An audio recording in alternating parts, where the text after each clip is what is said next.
Hi again, everyone. This is part 2 of my Canadian record series, and I'd like to thank you all for watching. Nice comments and for watching these.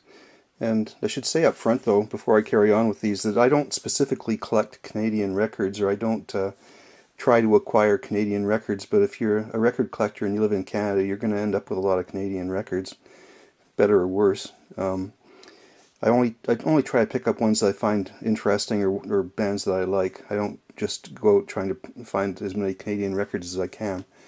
That's just not the way it is for me. So I also want to say this is a various. I do not have any Bryan Adams albums.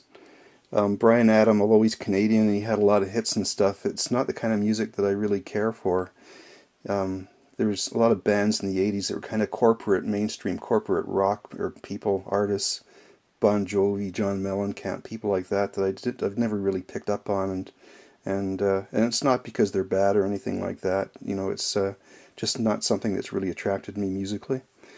And before I carry on too, I found 4 CDs. I wasn't planning to do CDs, but these are April Wine CDs.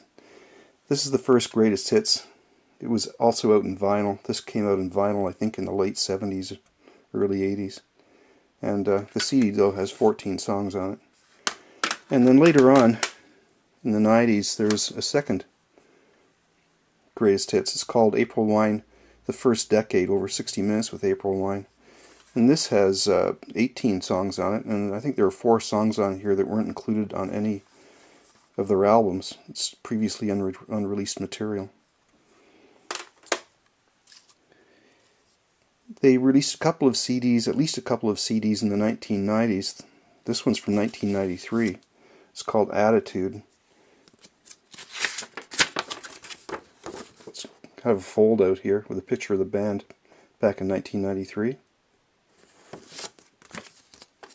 And the second one's from 1994. It's called Frigate.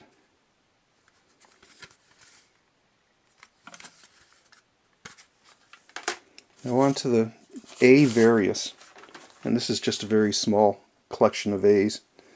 This is a band called Air and Space, 1972, and interesting cover. I got this copy from a disc jockey in Toronto. He had some albums at home. He lived in our neighborhood kind of thing, and he gave me some albums one day. The people in this band were from, well, Jake Thomas was from North Bay, Ontario. If you do a search on Jake Thomas on YouTube, I think there's a video of him playing guitar in a guitar store in North Bay. Bob DeSalle was from Sudbury. It was not a hit. Definitely not a hit. The next album is Aerial Maneuvers. I think Aerial might have at one time been called Liverpool, kind of a British Beatles kind of covers band. I stand to be corrected on that. They recorded for the Anthem label, which is the label that Rush recorded for.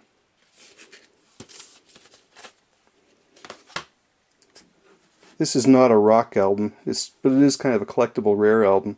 It's called Young Tommy Ambrose. Tommy Ambrose was a singer, and he had his own CBC television show back around 1960. And Tommy Ambrose later went on to he was almost like king of the jingles singers in Toronto. He was doing a lot of commercials, things like that, as a vocalist, studio work, that type of thing. And he also had a restaurant in Toronto on Church Street near Maple Leaf Gardens. It was called Jingles Restaurant, and I used to work around the corner from Jingles, and I ate a few meals there back in the 1980s. I think he's still alive. This album is from around, like I said, 1960 or so. And something interesting, it's on the Chateau label. So if you're a Canadian collector, Chateau Records also recorded Gordon Lightfoot's first recordings in the early 1960s. Paul Anka from Ottawa, Ontario. This is his first album called Diana. It's on ABC Paramount, but it's on the Canadian Spartan imprint.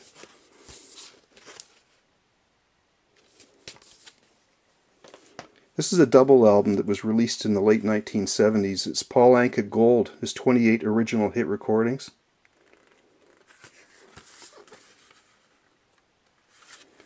Now later on, Paul Anka signed with RCA. This is a promotional album that was given out through Kraft Foods. Produced specially for Kraft Foods. This is RCA material. And this is Paul Anka's 21 golden hits on RCA. And as it says here, when he signed with RCA, he re-recorded his earlier hits.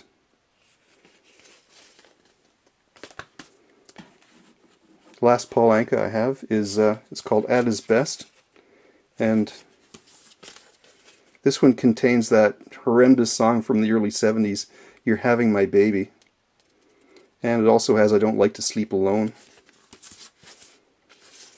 I don't know if some of these are keepers or not, really, for me. This is The Arrows, Stand Back. Now, The Arrows were a Toronto new wave band, and they had 2 albums. This one, Stand Back, 1984. It did have a hit single, I think it was called Meet Me in the Middle. It was a hit single in Toronto. This is their second album, it's called The Lines Are Open, 1985. Look at the cover on here. They had, look at all the mullets. It's pretty funny. They had some new hairdos. But then they broke up, I think, in 1986 or 87. This is Lee Aaron, Call of the Wild. Now, Lee Aaron was kind of a Canadian version of maybe Pat Benatar, only more harder-edged, I would say. She had many albums. This one's from 1985, and she's been recording, I think, for almost 30 years. And she's, I think in the late 90s or in the 2000s, she got more into a pop jazz vein.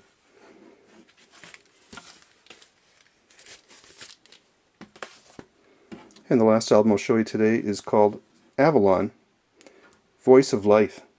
And Avalon were an Ottawa band. They were a progressive band, and this is from 1977. I think this is the only album that they recorded. Thank you again for watching.